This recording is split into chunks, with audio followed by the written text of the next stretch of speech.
How's it going, everyone? Welcome back to another episode of the Mental Corner podcast, the show where I bring on guests from all different backgrounds to talk all the things mental health. I'm your host, Harry Potvin, and today I have the absolute pleasure of being joined by Lee Skovsgaard. Lee is the creator of the clothing company Elis Original, which was founded in 2018 in order to show support and solidarity for those struggling with mental illness. 100% of all the profits from Elis Original are donated to the Waterloo Region Suicide Prevention Council. Lee was so much fun to have on, and I really want to thank him again for coming on and having this super important discussion with me. By the way, this morning I checked the website, which has all these things, and the Mental Corner podcast is now ranked in the top 1% of all podcasts globally. This has been a goal of mine since last year. When I got to 5%, I said, hey, why not? Let's try to go for 1. I didn't think I'd get there, and I didn't think we would get there as fast as we did. So I know I say thank you all the frickin' time, but seriously, I, I don't know what to say. You guys know I love you. You guys know I love all the support you give the show. So thank you. I can't believe we are top 1%. I don't get it, but I'm glad that the show resonates with all of you, and I'm so excited that I get to keep doing this and keep sharing all the stories so that all of you can tune in. Thank you from the bottom of my heart. Thank you so much, everyone. Now, before we get into the episode today, guys, you know the drill. If you're listening, please like, comment, share, subscribe, give 5 stars if you're on that podcast platform. Share with someone who might want to hear this episode. It's a really great one, and I can't wait for you to listen. I'll talk to you all very soon. Have a great rest of your day. Peace.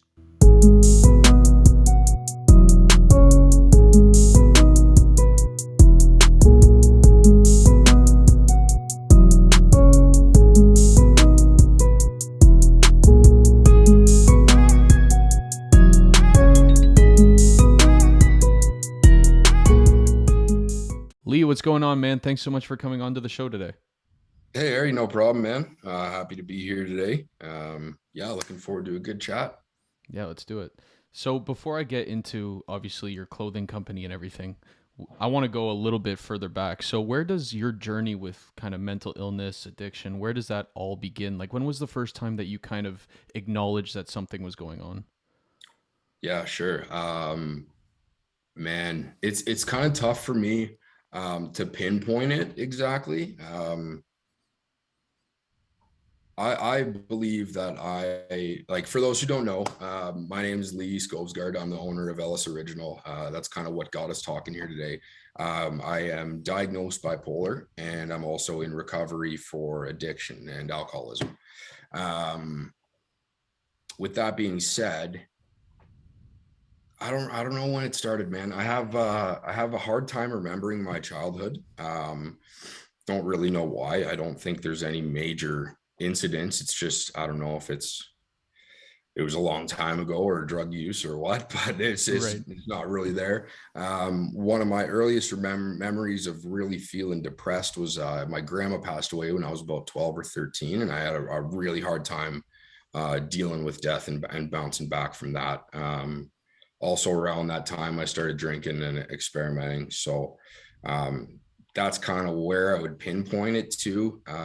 But with like the knowledge that I have on mental health and addiction, like I believe I was born an addict. Not saying like my parents were drug users, because they certainly weren't. They're fantastic people, but I think I was addicted from day one. If I tried anything, I was hooked on it. Mm-hmm. So yeah. So I mean, I think it's kind of how you're built too, like your mental makeup. So and then like my kind of depression or mania is mostly chemical based, I believe, in my head, right? So it's not specific event related. So I think that's kind of a natural thing too, whether that developed or I was kind of born to be that way.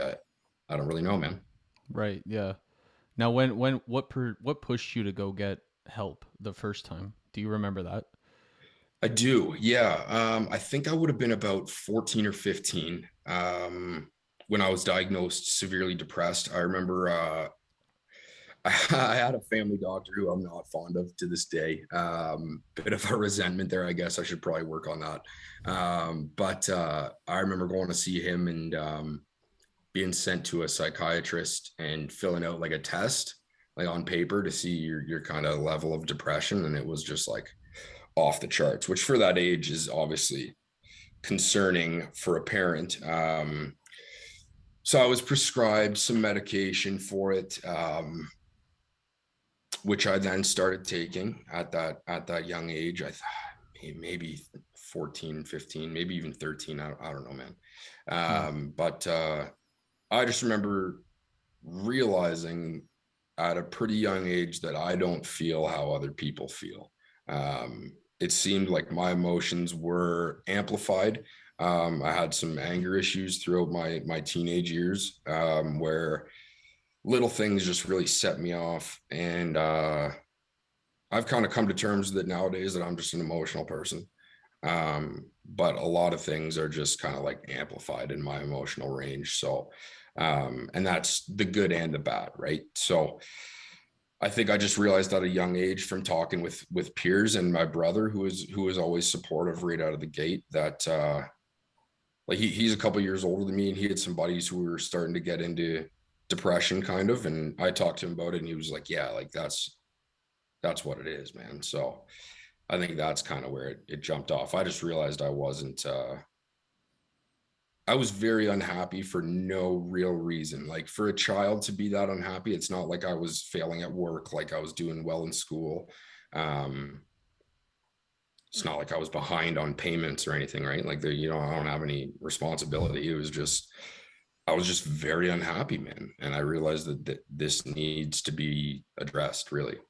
Right. Yeah. Not man, there's so many similarities that I hear between your journey and mine. Now, when you started realizing that you weren't like other kids in terms of your emotions and your anger, and you realized again that, as a kid, why am I feeling this way? I don't, like you said, have to pay bills. I don't really have any big life responsibilities yet.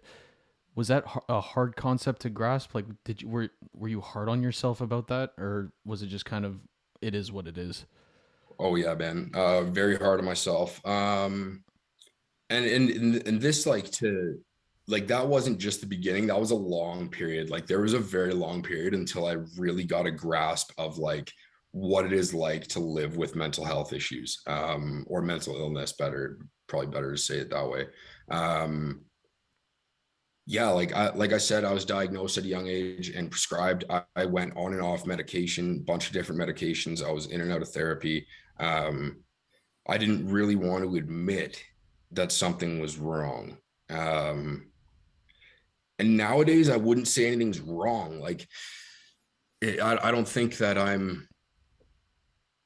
it's not like I have a terminal illness, right? Like, it's manageable with the right things. But I also learned that it's not fixed with a pill. Like, Hmm. there's a bunch of things you got to do to make sure you're mentally healthy. Um, so yeah, like I was very tough on myself. I didn't want to believe it. My story, as I've mentioned, includes a lot of drugs too, which don't help with your mental chemical makeup. It just rockets your brain into totally different levels of function, which is not okay when you're trying to just balance yourself out. So yeah, like I was real hard on myself, man. It wasn't until I really started Ellis Original in 2018 that I really started coming out and talking about um, being mentally ill and dealing with this on a day-to-day basis. A lot of people had no idea. It was something I kept very private. Right. Were there ever any people that you were open and honest about the whole thing? You mentioned your brother, but was there anyone else? Yeah, yeah, my family, man, I can't say enough about them. Um, just super supportive all the way through. My brother for sure has always been there for me. Like, and I think it's maybe a little tough for him because I don't think he struggles with. I think everyone struggles with their own mental health, right? Like whether it's the ups and downs or if it is medical, whatever. But even if it's not something he can relate to, he's always been someone I can talk to. And same goes for my parents. Love them both dearly, and my mom has always been like my my closest confidant and best friend. Like when I just didn't know what to do, I'd just give her a shout, and she was kind of my connect. But yeah, that being said, counselors, therapists, certain close friends who kind of maybe would understand. I found out kind of the hard way that when you open up to people about this kind of stuff now, it's different today. Nowadays, it's almost celebrated to talk about it, right? Right. When like I'm assuming you and I are about the same age. I don't know how old you are, but I'm 28. When in the early 2000s and in the early 2010s, even this wasn't talked about as much, man. Mm-hmm. So to open up to someone to say like I have no problem admitting now that I'm bipolar. Like I'm on antipsychotics, man. Like, but that's what I need to help me. This combination of medication I'm on now helps me out. But to tell people that before might raise some eyebrows, right? And like they might question, like, oh, whoa, like you know what I mean? I'm sure you do, man. It was a different time. Yeah, no, there were points in high school, and I think I've mentioned this on the show before, where a student would get diagnosed with like schizophrenia, and everyone would just kind of go and just like, Yeah, oh, it's like a exactly, death sentence almost, and then exactly. you just get kicked out of the, like whatever club you're in, whatever friend group you're in, and you're kind of just pushed to the side, like, oh, we don't want to deal with that, Mm-hmm. man. Yeah, and like I noticed kind of a change in some people, like telling them like a big kind of keyword that makes people uncomfortable is suicide, man. Yeah. So to tell people like I've survived attempts, um, like I'm proud of that now. Like fuck, I was in a shitty spot, dude. And coming out of that now, like, yeah, damn right, I fucking survived that shit. But I'm Mm. sorry, I don't know if You're am I good. okay? You're good. Okay. Yeah, yeah. You can swear. Thank you, man. Brutal. But yeah, like I had a cousin who committed suicide when I was shit, man. How long ago would that have been? I might have been 22. He would have been like 23. Um, I think that's right. Maybe a couple years off that, but either way, like talking to people about it and being like, "Yeah, I've been there," and they're like, "Well, what do you mean?" You know, like they're kind of scared to mention certain things around you or something, right? Like I still notice it. I'm just not, the shame doesn't exist for me anymore. Like I'm comfortable with who I am and having gone through what I've gone through, just like what you're doing with the podcast, man. Like being able to talk about this and get this out there. Like shit, I wish I had this kind of stuff to listen to when I was in high school. Like all I had to listen to was Kid Cudi to know that someone was going through the same shit. Like, Yeah. you know, It, yeah, no, seriously, it was like the odd song here and there, the odd artist where you're like, oh, okay, finally, someone who gets it. mm-hmm. Or like the show that would, completely misrepresent what it is, and then your whole idea gets skewed. Exactly, man. Like, and that still happens to this day. Like, despite people's best efforts to be as politically correct as possible, like telling someone that you're manic depressed or bipolar, like they expect it to be like a crazy up and down mood swing, like you're just gonna lash out. Like, no, it's not what it is, man. But um, yeah, I mean, we're a long way to go with education, but we've also made some really great strides, man. And like, yeah, yeah, just like, yeah, like I don't know, like we were briefly talking about music there. That was a huge escape for me because that's where people were vulnerable in our days of growing up. Like we didn't have, nowadays there's TV shows about everything too, and there's like characters you can relate to and all this stuff, right? Which is great. But when we were growing up, man, like I had certain artists that I would just get lost listening to because I was like, shit, like, yes, that makes sense. Someone else gets it, you know, I'm not actually totally alone. So yeah, that music's been a huge help for me too. Yeah, no, I'm in the exact same boat. There was a time in university where I don't think I could have left the house without an AirPod in or a headphone in, because it's Yeah. like the sound of everyday life or the sound of silence in the library or whatever it was made me go crazy. I was like, Mm-hmm. I don't want to focus on what's up here. I want to know that there's other people out there that can kind of relate to what this is, and music was that escape for sure. Mm-hmm. Yeah. And I think like that word there, like to describe it as an escape was like, that's all I wanted to do, man. All I wanted to do was get out of my head. Like And I've said that before to people. Like, if people tell me like, "Oh, I'm just in my head right now," I'm like, "That's a dangerous place, man. You got to get out of there." Like, Yep.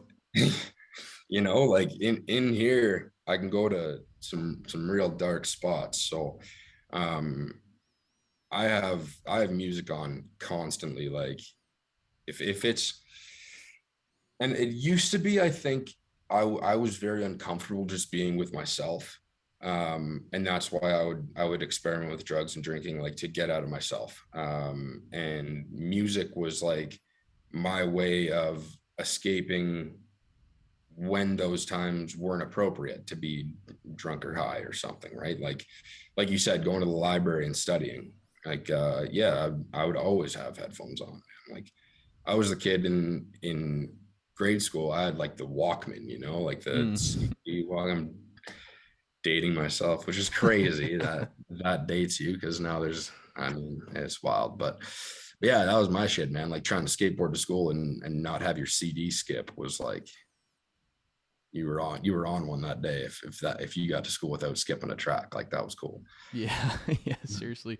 Man, growing up I had a record player, and Yeah, if I was having a bad day, just close the door, put like NWA on or Public Enemy. It has nothing to do with mental health, but it still escapes you from yeah. whatever bad day you were having. That there like the phone is great, the AirPods are great, everything's great, but there's something about, like you said, the Walkman or the record player that's just, Mhm. I don't know, it's a different element.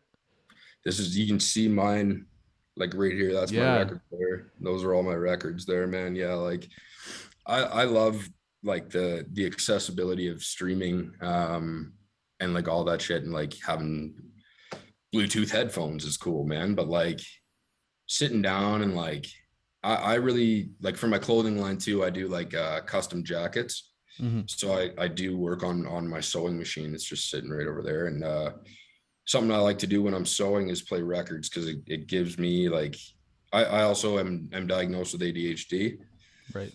which I'm medicated for, but sometimes I get lost in a task too. So having like a record player helps me kind of like, oh yeah, I should get up. I got to go change that, flip the record over. While I'm up, I should probably go to the washroom. I should get some water. Maybe I should eat. Like, it reminds me to take breaks too, which is nice. Right. Yeah, for sure.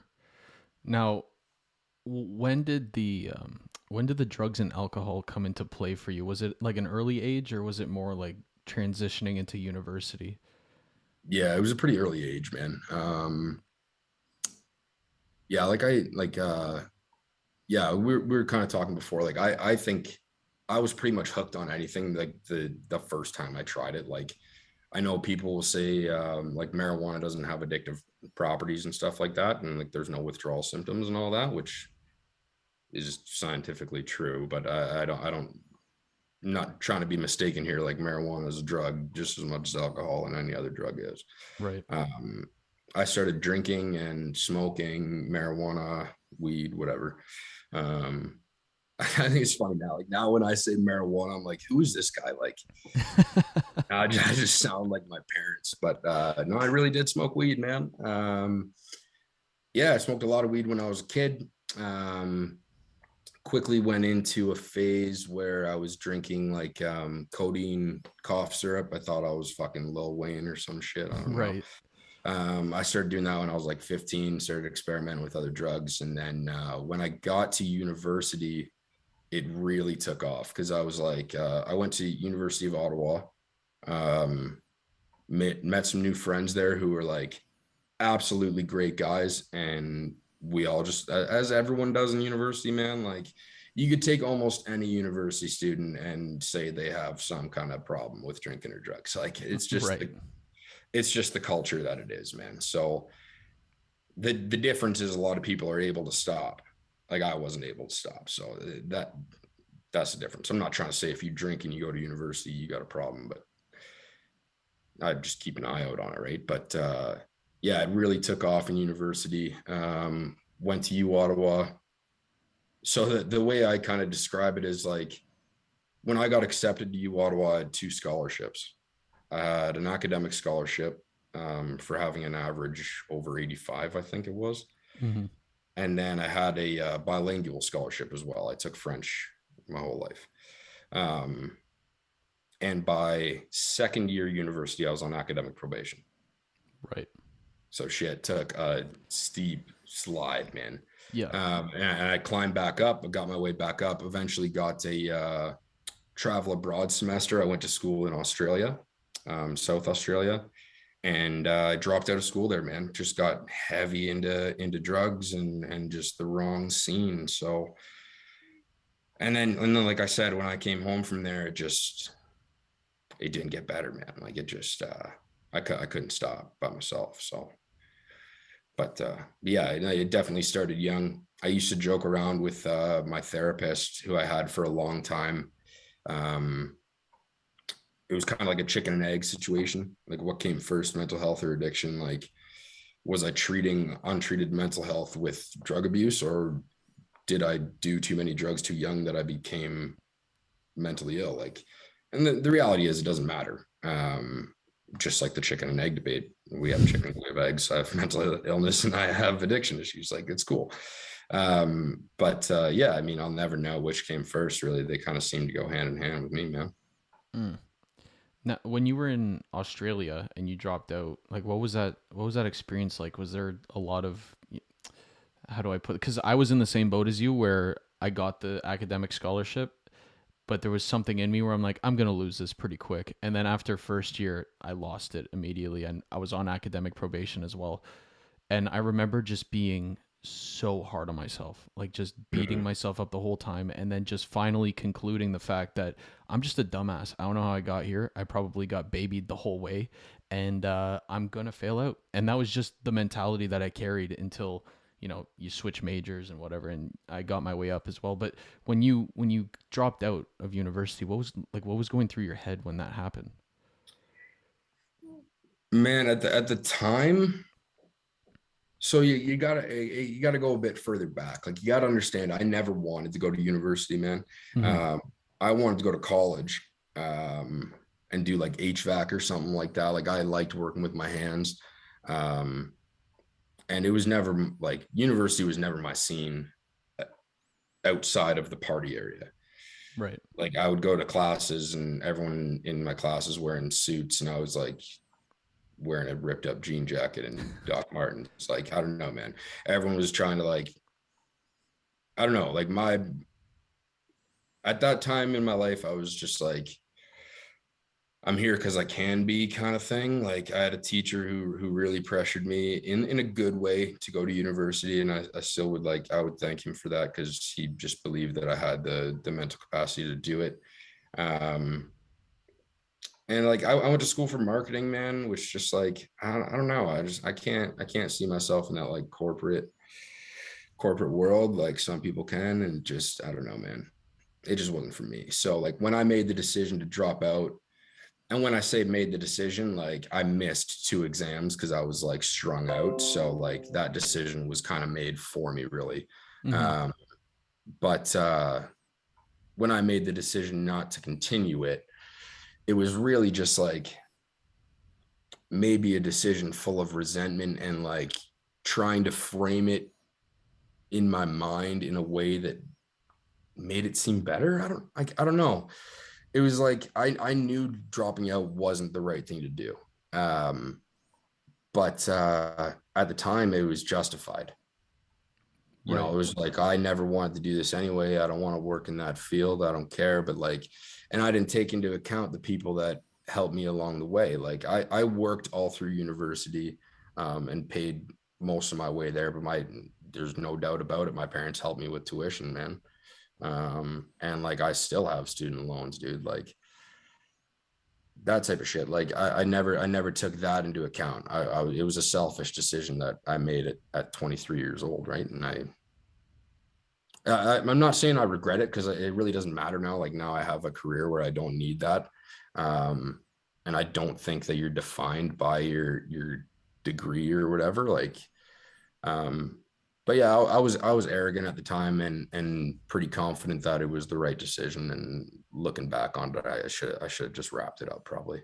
Right. Yeah, that was your brain trying to justify it.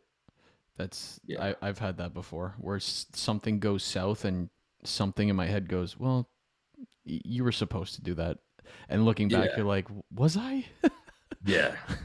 Totally, man. That's exactly it. And I feel like that mindset for sure came to me through like mental health and addiction to like justifying things and like I don't know. Like I said, I would have anger issues. So like if I would get like super angry at something, I always had a way to justify it in my head. Or like if I would blow off an event to go drink or do drugs, like I always had a way to justify it, right? It wasn't until I really sat down, took a look in the mirror and got real with myself that I realized a lot of those excuses are they're just bullshit, man.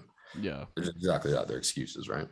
Yeah, a former guest on the show, JT Wahlberg, in his book, he's talking. So he basically almost died going cold turkey on alcohol because he was super like a Mm. super alcoholic, and he That's one of talked. the only drugs that can do that, by the way. Yes, yeah, it You can die is, in withdrawal from. That was just crazy. and Anyway, no one talks about that. But no. but he was talking about his drunk ego and how like he would. I wish I could. I'm not going to do the book justice, but basically he like missed an event with his dad or something, uh, and he knew it was fucked up to miss it, but his drunk ego was like, you're probably fine. And there's always that ego in you, and it's hard to, especially in situations like that, it's hard to really pinpoint it and be like, no, that's not my morals talking, or that's not my good voice talking. That's like some ego that I got to work on. Yeah, dude, for sure. And like I've related it to like a Jekyll and Hyde situation too. Like when I would drink and do drugs, I'm a totally different person, man. Like sitting here today, I'm a pretty calm, level-headed guy. I get a couple drinks into me. Geez, if I get a couple drugs into me, like it's game over, man. I'm a totally different dude. So Mm, and that's something that made me realize I needed help too, was like I was not who I wanted to be. So yeah, I totally get that. And like you do certainly have an ego that like justifies things and like that's your addiction or whatever talking. If it is at that stage, that's your addiction talking where it's gonna try and convince you that you're good. Like the amount of people I know, man, like I know a lot of people in the recovery community. Um and they'll have like a very important date and like they can't be hungover for it, but they are. You know what I mean? Like the night right. before they'll go get hammered, and then they're like, "What was I thinking?" Like this, it takes over you, man, and it's very hard to explain to someone who's never gone through it. But for those who have, like that's pretty standard procedure there to lose it the day before an important thing or miss an event because you just lose control, man. Right. Yeah. No, I actually had that discussion with my dad because, I mean, neither of us have been addicted to anything like that. But, listening to all these stories, the question keeps coming up like, how is that possible? Like, how do you get addicted? And I think that's one of the issues with talking about addiction right now with the generalized population is that not everyone understands it. I think it's a very complicated kind of topic for people to who aren't addicted to anything to understand, and that's just unfortunate. Like there needs to be more education on the fact that this isn't like it's not a choice most of the time. It's something in my head that I need to have this. Mhm. Yeah, totally, man. And like, I think like we were kind of talking about the portrayal of mental illness in media. It's very similar to the portrayal of addiction and alcoholism in the media. Like you have an image of what that looks like. Like before, like I identify as an alcoholic and an addict. I never drank daily. Right. You know what I mean? Like a lot of people think if you're an alcoholic, like you wake up and you pound some beers and that's how you start your day. Like not necessarily. The original definition of alcoholism in the late 1930s was an allergy. And if you look up what an allergy was in like the Oxford Dictionary in 1939, it's not like something that makes you anaphylactic or itchy. It's like it affects you different than it affects the general population. Mm, So like when I when I used to drink, it's not like it wasn't an enjoyable time. It was like I become totally consumed with the idea of just hammering more into me. Like I always needed more. And I think part of that comes from the mental health aspect of like trying to escape, right? Like you want to be out of your body as quick as possible. And that's where drugs come into play too, because it works quicker than alcohol. Um, and like you had mentioned there, like how do you become addicted to something? Like it's interesting. Like I have a couple takes on that where like I think I was just born to be that way. Like that it immediately for me, the minute I tasted any kind of alcohol or drugs, I loved it Hmm. until it became a detriment. And there's a book. I don't know. Are you familiar with Nikki Sixx, the songwriter from Motley Crue? No. Okay. Anyway, he's also an addict in recovery, and he has a book called The Heroin Diaries, and he talks about how the first time he drank, it was like he was watching TV with like a bad reception, and when he drank, it was clear. Hmm. And like things just make sense in that moment, and like I certainly related to that. um it just seemed to make sense to me to like this is what I do to stay sane. Like this is because without that shit I was just nuts. But I mean, and that's for some people that's addiction, and other people, like I have a theory that like you do enough addictive shit, you get addicted to it. Like that's a pretty straightforward thing. You keep fucking around with addictive drugs, you're going to get addicted. And that's where like withdrawal symptoms come in and all that, right? But yeah, I mean there's tons of different theories, and but I think that the way that it's portrayed is like it's not as it's not as extreme as it's portrayed. Like they're like the people see their idea of an addict is not accurate, I don't believe. Right. And we also mentioned like how bipolar is portrayed. It's a super intense, like hot and cold anger outbursts, everything. Mm. You had the substance abuse, you had the bipolar and the mental illness side as well. Was there ever a time where you kind of, I don't want to say feared yourself, but kind of looked in the mirror and was like, am I really crazy because of all these portrayals that are in the media, and then after the news broke to you? Absolutely, dude. Absolutely. Like, and even looking back on it, like it's tough sometimes, man, dealing with the person you are when you're under the influence, or when you're going through a really hard time. And that's not an excuse for poor behavior.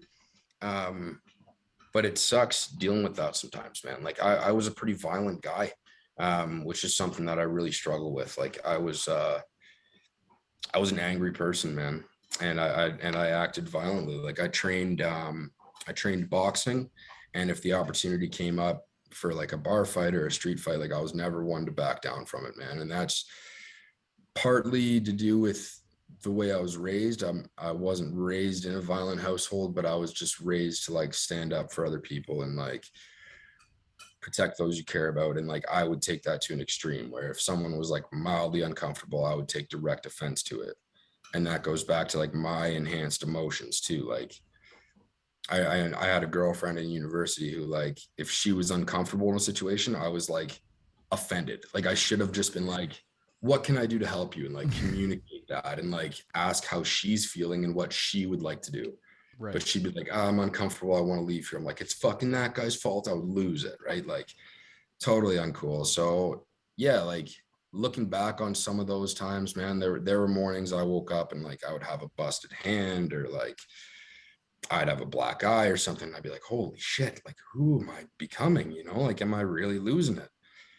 And it was often, to be honest, it was often those times I'd go back on the meds, or I'd go back to doing therapy or psychology, or psychiatry, not psychology. I'd go back to doing, counseling, and try and figure it out that way. But yeah, man, the reality is, no, I'm not crazy. I'm not insane. I made some rough choices, and fueled by other exterior like substances that can really mess you up when you're already dealing with a lot of things inside your head, man. Yeah. Oh my god, I can relate to that hard because I also had a girlfriend in university, and it just everything you said just set me right back. Like you would be at the bar and a guy's like, "Hey, let's dance," and she's like, "No, I'm good," and that was the only exchange. And I would go up like, "Hey, buddy, she don't want to fucking dance with you," and then like Yeah, try to yeah. Like fight it's them. already over. It's Yeah, over. Like the guy's yeah, walking away, and then she's like, "What are you doing, bro?" It's like, Mhm. oh, just looking back at those, you're like, "What was I thinking, man?" Yeah, dude. And then part of that is just being young, right? Like Right.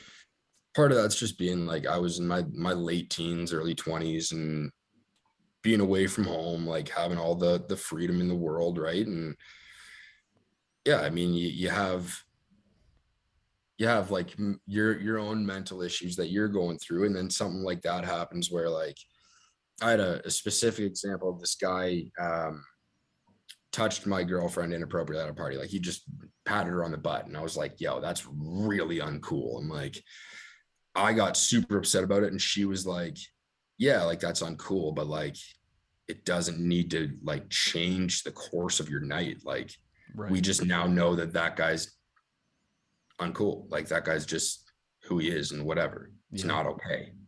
But it's and like that's what I was saying, where I should have asked her like how do you want me to deal with this, because seeing that bothers me. Mm. But instead it was like lose it on the guy, like just go nuts. And yeah, man, like I think a lot of that is just yeah, just being young, being inexperienced, and then of course being struggling with my own shit, my own insecurities, my own flaws, right? And you overcompensate for a lot of stuff too, I find, when you're younger. Yeah, no, a lot of the reasons I lashed out had to do with insecurity. For sure it did. Mhm. Because I'm like, oh, are you gonna leave me for him? Which makes absolutely no frickin' sense. Like when you're No, looking exactly. back.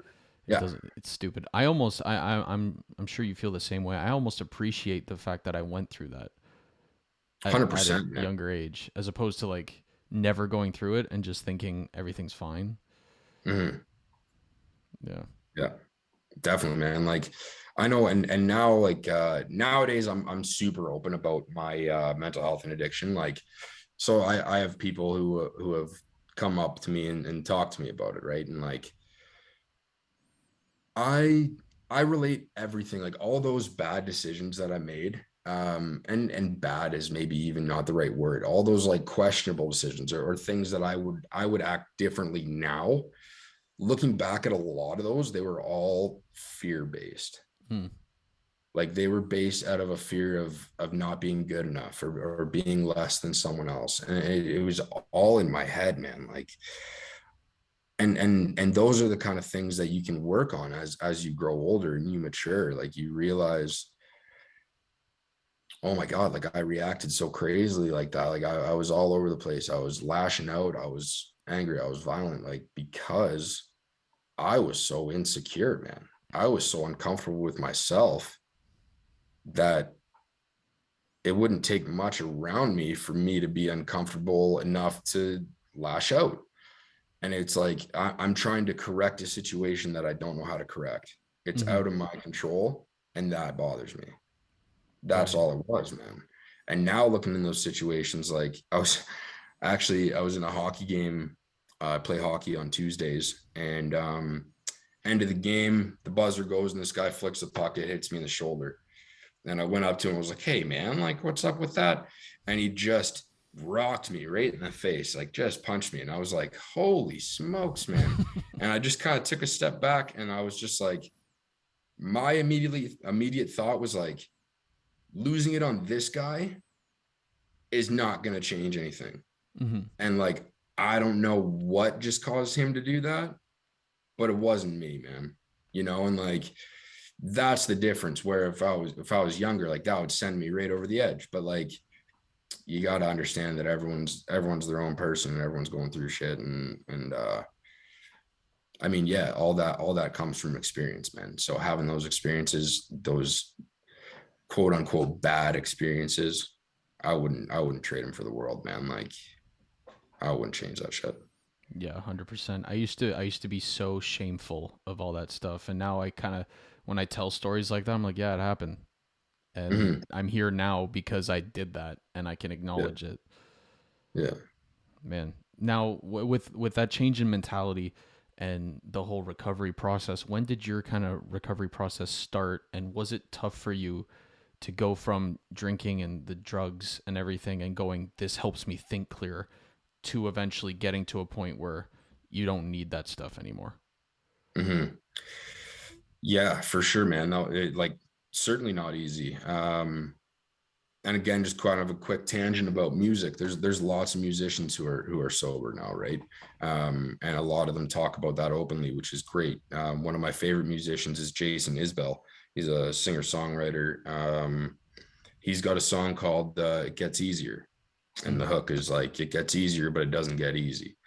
And yeah, that's sobriety, man. Like, do I think about alcohol and drugs every day? No, man. No, I don't have a craving for it. I don't want to do it anymore because I've seen what it does to me. But it's such a common thing that yeah, it's tough to avoid. Like I especially it's holiday season, man. Like people are drinking, people are partying. Like you're gonna be around it, but you got to understand that it's different for me, man. It's not. I could never do happy hour with the fellas, you know, like I couldn't go out and have 2 beers and come home and kick my feet up and watch some golf. Like I was off to the races, man. So it's just not the same. And like, so my like journey with recovery started back in 2019. I got another family member, a cousin in Florida who's been sober like over a decade. Um, and she's like a sister to me. Like I love her to absolute death. She is fantastic. And I met her and her husband, who's also sober, at a Blue Jays game that they took us to. And I proceeded to get wasted at this Blue Jays game, like just embarrassingly so.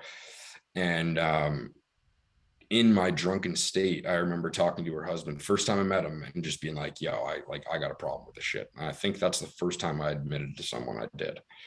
Mm. So it was maybe a year after that. I called her up. I moved back into my parents' house, man. I was living in their basement. I was broke as shit. Like I was on the verge of losing my car and my house. And people talk about like hitting a rock bottom. Like, no, I wasn't homeless. Like I never lived under a bridge. But I lost my will to try, man. I lost my will to go on. And to me, that's losing everything, man. That was my rock bottom. So I hit her up. She was extremely kind and actually flew me to Florida. I did a bit of like a kind of like a rehab thing there. I didn't go to a center, but I pretty much just didn't leave her house for like 3 weeks. And just got that was the only way I could do it. I couldn't string together a few days clean without going somewhere that was a safe place. So I remained sober for about 10 months, and then the pandemic hit, which isn't an excuse, but it certainly didn't help. Um, I felt very alone and isolated. I didn't have the community of recovery that I was used to. And I went back out, man. And I had a pretty brutal relapse for about 14 months. So yeah, it was awful, man. And knowing that you have an issue with drugs and alcohol and continuing to do drugs and alcohol is like the worst place to be in, man. It sucks so much. And so just this past year, I went to a treatment center, checked myself in there, did 3 weeks there, and I've been clean ever since. So now I'm coming up on like 5 months on this weekend, um, which is dope, man. Like it feels good to be kind of back on the right track. If anyone out there is like struggling with staying sober, like the only things that I'm not gonna say the only things, I've learned a ton about myself and about sobriety and about helping others and just being a better person by working on yourself. But a major thing I learned is if you have a period of sobriety and then you go back out, you pick up where you left off. Mm. Now, when you come back into sobriety, you also can pick up where you left off. So yeah, I had like 10 months before, and I'm not going to add up my 10 months a year ago and my 5 months now and say I've been sober for over a year. It's not how it works. But I certainly learned a ton in those 10 months. So being at 5 months sober now, I feel where I was at 10 months last time. So like, I can't wait to get to 10 months this time, because what's that going to be like? What am I going to learn by then? What can I implement by then? Like it's just all good stuff, man. It's all gravy if you just commit to something that's beneficial for you. Yeah, no, 100%. And congrats on that, man. I Thanks. can only imagine how hard it is to not just relapse, but with the pandemic and everything. I mean, it's such a common theme now that people are just Mhm. falling into these habits. Yeah, dude. And like that's a whole nother that could be a whole nother episode that we do, man. Is like the pandemic within the pandemic, like suicide rates, overdoses, all that shit has skyrocketed.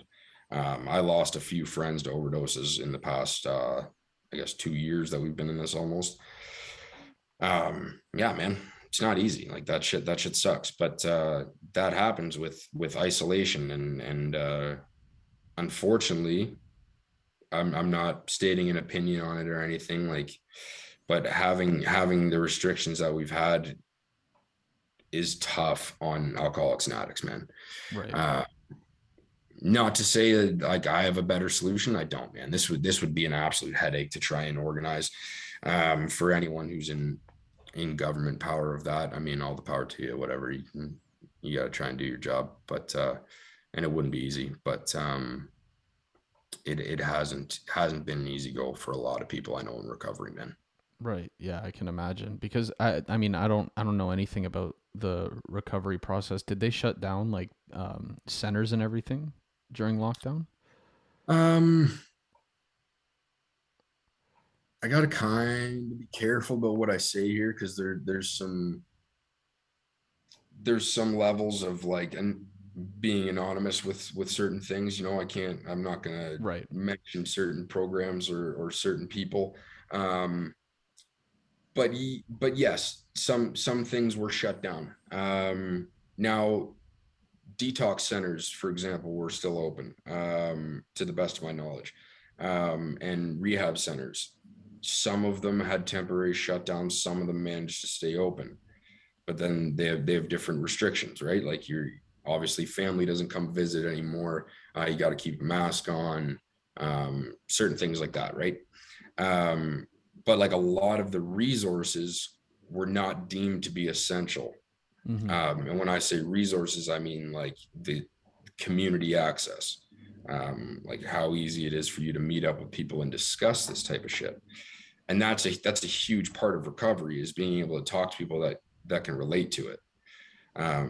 Like with you and I get the idea like you and I can talk about like the old days and crazy shit we've done and be like you said, like, yeah, that happened, you can kind of laugh at it now, right? Because you've learned from it. Right. And it's the same thing. Like I did some wild shit when I was on alcohol and drugs. Absolutely, man. Everyone does. You live like a rock star, right? And so telling those stories with people who understand it, there's no judgment.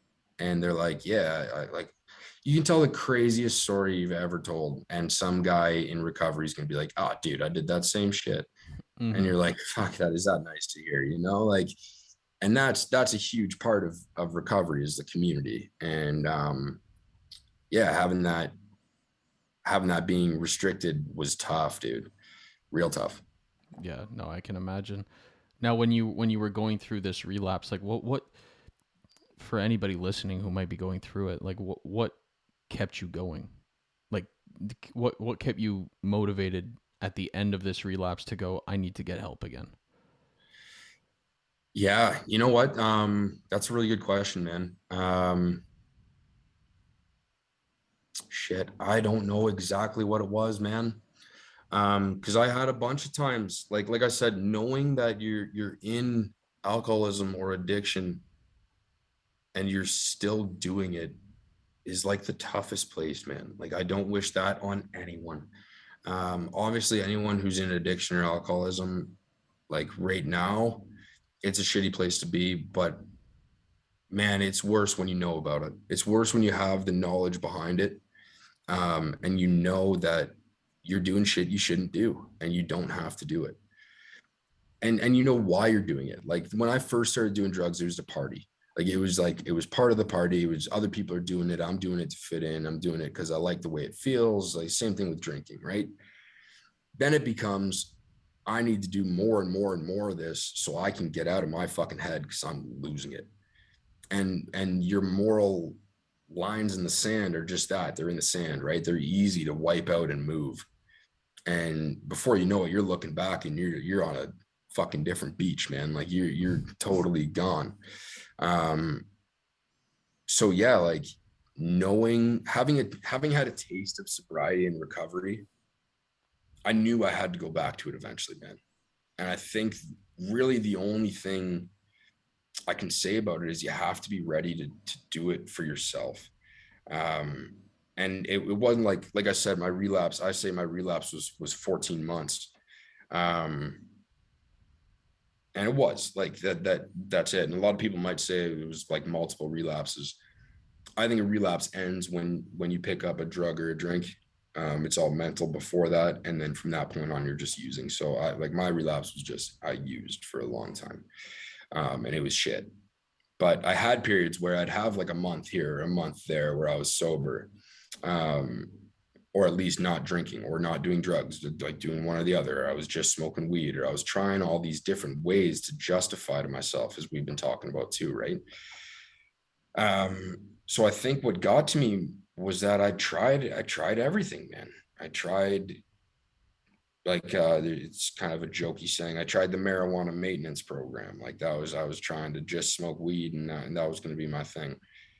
I was smoking like more than an ounce in like a few days. Like it was just to extremes, man. Mm-hmm. And it's just like shit. I can't even do that. So I was like, all right, well, what else can I try here? So you're trying something else, and you're trying to hold on to this idea, and you really got to focus on why you do the things you do. I had a therapist tell me, slow down and be curious. And that's one of my favorite phrases. Slow down, be curious. Because I'm so quick to jump into shit. And I gotta take a second and just think like, okay, why do I want to do that? Why was I so desperate to find a way to get out of my head? Why couldn't I just sit and just be with me? That's what the issue is. And like I'm not saying drugs and alcohol for me wasn't an issue. It was an issue, but it was also a symptom of an issue. My issue is that I didn't like myself. I was uncomfortable with me and I couldn't stand myself. And it's not because of specific actions or personality traits. It's just I was uncomfortable with myself because I didn't think I was enough. So I used all that shit to try and become someone else. And it's not until you can really look in the mirror and say, like, shit, like this doesn't work, man. You have to, I had to address the issue head on because I couldn't fix it with exterior substances, man. And I think that's what it came to. I mean, it's wild because like the last day that I drank and did drugs, the last thing I did before I went to bed was I called a rehab center and I pleaded my case on their answering machine, man. And I don't know how often that happens to them that some fucking drunken high dude goes and talks to them and be like, oh, I'm fucked up right now, but I don't want to be, like, of course, you're coming down, you feel like shit, you're getting hungover, whatever. Mm-hmm. But thank God someone, it wasn't a message. I talked to a guy. Thank God he answered the phone, man. Like, and like 2, 3 weeks after that, I was heading to rehab, man. And it was a quick decision. It's not always that quick for everyone. I was in a fortunate position where I was able to pay for myself to go. So I got in quicker, um, which I'm fortunate to have that, man. Some people don't have that, and my heart goes out to you. But like I had to get in quick because it was starting to get scary too. You get to those points like, and especially these days, man, you don't know what you're doing on the streets, man, with different drugs. It can be whatever, dude. And it Yeah. worries me. I know people who are still out there. It worries me, man. It's scary shit. Yeah. Man. Yeah. No, I know that's a big theme in like high school kids now is that you hear about overdoses all the time, and it's overdoses that aren't like intentional. Well, I mean, I guess Yeah, overdoses are never intentional, but it's like never intentional in the sense that like fentanyl's in there, that's what I or mean, man. yeah, Like you got some guy who's doing party drugs and he ODs on fentanyl or some kind of opiate or something, and you're like, shit, that guy wasn't even an opiate user. yeah. You know, and like one of my favorites, one of my favorite artists of all time was Mac Miller. Mm, He died when he was 26, I think around 2018. And shit, man, like he OD'd on fentanyl. He wasn't an opiate user. yep. But like you do enough drugs, man, it's gonna fuck you up. Like there's no there's no real benefit from it, man. And that's something that I would try and stress. Like if I were to ever have kids or like someone asked me about whether they should experiment with the shit, there's just no point, man. There's no positive in the long run. Like you might have a crazy night. You might have like a wild story about that time you did drugs and fucking whatever. But there's no positive way out of it, man. Like you either and you know what? I take that back because there is a positive way out of it. It's becoming sober and going through recovery.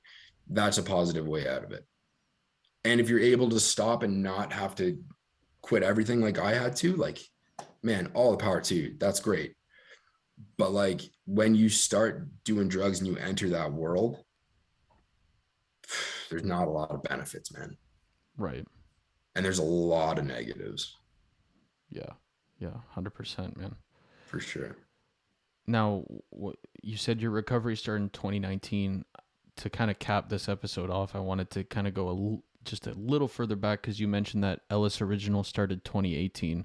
What Mhm. what sparked the idea of Elis Original? Like why clothing?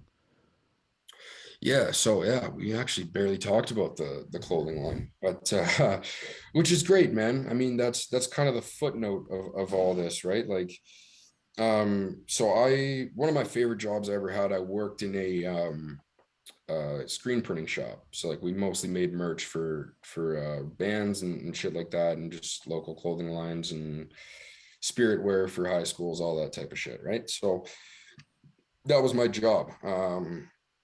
I managed a screen printing shop. Shout out to Civilian Screen Printing in Kitchener.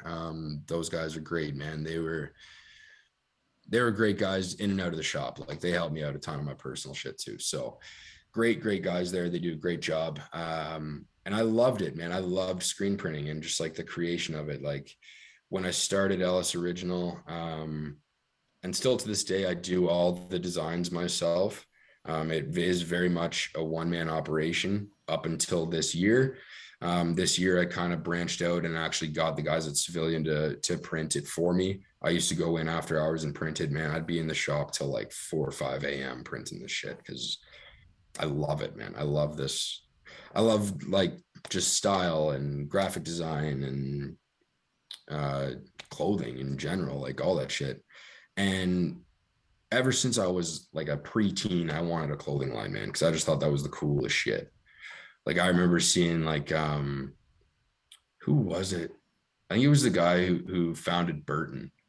I just thought he was like the coolest dude. Mm-hmm. And like Stacy Peralta with like his like skate shops and out west. And I was like, fuck, that's so cool, man. I wanted to do that. And I had, like I said, I had a cousin commit suicide. I struggled with that shit myself. And I knew that this wasn't going to be like my full-time job. Like I knew I wasn't going to quit my job and have a clothing line. Like that is generally not how it works. Like it's pretty tough to get a clothing line off the ground as it is. And so I decided then right then and there that I was like, and a lot of my designs had to do with mental health because it's just something that's so prevalent to me. Right. So like one of my first designs was like a skull and crossbones, like or like a skeleton hand rock and roll symbol, and it said mentally ill, and I had like a hospital band printed on the sleeve. Like it was hardcore, and it was cool. But I was like, if I'm going to be drawing attention to mental health, like I think raising awareness is all well and good, but there's got to be like a financial aspect for it too. Right. You got to have resources. Like if everyone in the world knows everything there is to know about mental health, but there's no resources, we're fucked. Mm-hmm. So At the time, I was donating like 15% of profits went to CMHA, Waterloo, Wellington. And now it's 100% of profits go to Waterloo Region Suicide Prevention Council. Um, I decided to do 100% donation because this whole thing is kind of taking its own form. Like, it's bigger than me, man. That's the whole point of Elis Original, is to wear shit like this shirt says, if you feel alone, you're with us. And that's it, man. I want Elis Original to be like a group of people who went through it, man, or are going through it. And it's a community. Like, that's the goal for this. It's more than a clothing line. I want it to be a community where we help each other out, help find resources, talk about shit, whatever. And like, wearing one of these shirts, man, for me, it's like the Live Strong bracelet. You know, when you saw someone wearing a yellow bracelet, you knew they were afflicted by cancer. You see someone wearing an Elis Original piece, you know they're afflicted by mental health, man. That's how I want this shit to go. Right. Yeah, no, I think the thing I love the most about that is that we talked about, like, growing up, you never talk about this stuff, but now people are proud enough to wear a shirt that says, hey, I went through something like this. I think that's beautiful. Yeah. Dude, I had some wild designs too. Like, I had one that says like hopeless, romantic, depressed. And I just thought, like, I was like, for people to wear a shirt that says manic depressed on it, like, that would never have happened. And that sold out. Like, people were hyped on it. And I have one now that's like a stick figure, and it just says, sometimes I just feel a lot. And like, if that doesn't sum up like just life in general, man, like, you know what I mean? And like, for people to wear that shit is super cool, man. I didn't expect people to want to wear it, but people do. And like, I'm going to keep making shit until people stop buying it. So yeah, man. Hell yeah. Well, congrats on everything, man. Like, that's Thanks, dude. what a hell of a story. You know, looking back, you go back to when you started, and now I can only imagine the emotion. Like, it must feel like a roller coaster looking back. Oh man. Yeah. the past, like, I don't even know when to cap it. Like, I was going to say the past 2 years, but the past like 10 years have just been like all over the map, dude. But like you said, you learn from it, you grow from it. And I wouldn't change a thing, man. I'm pretty pleased with where I'm at now. My family's still here for me, man. I got a great girlfriend. Yeah, dude, like, things are all right, man. It's not all roses every day, but I'm learning how to cope with shit, man. And that's what life is, right? You just go along with emotions, roll the punch. Right. Yeah. Now, where can my listeners find your website and find all this stuff? Yeah, I don't use Facebook a whole ton, but I will post if I'm doing like pop-up shops or sales or anything. I'm not really going to be doing sales from this point forward, just because the profits are all going to suicide prevention. So to do a sale limits the donations, and it doesn't make sense to me. But like pop-up shops or new releases are released on Facebook, which is just under Elis Original. Elis is spelled ELIS, not the typical ELLIS. So ELIS and then Original. That's my tag on Instagram and Facebook, and my website's just elisoriginal.com, man. I got contact info on there too. If anyone wants to reach out, I do custom jackets for people, like patchwork, shit like that. Or if you just want to reach out and chat, man, like, yeah, hit me up. Hell yeah, man. I'll put those links down below, and you know I got to cop one of those, man. We'll be in touch about getting some custom shit. 100%, man. Yeah. If you want, we can talk about that for sure. And I'll be sending you some shit too, just for having me on the podcast, man. We'll talk sizes and designs and stuff like that. So it's all good. Thank you. I appreciate that, man.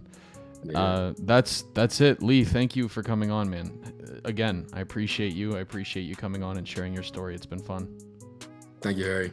Absolute pleasure doing this chat, man. Hopefully we can do this again sometime, dude. Of course. And to all my listeners, I will see you guys next time.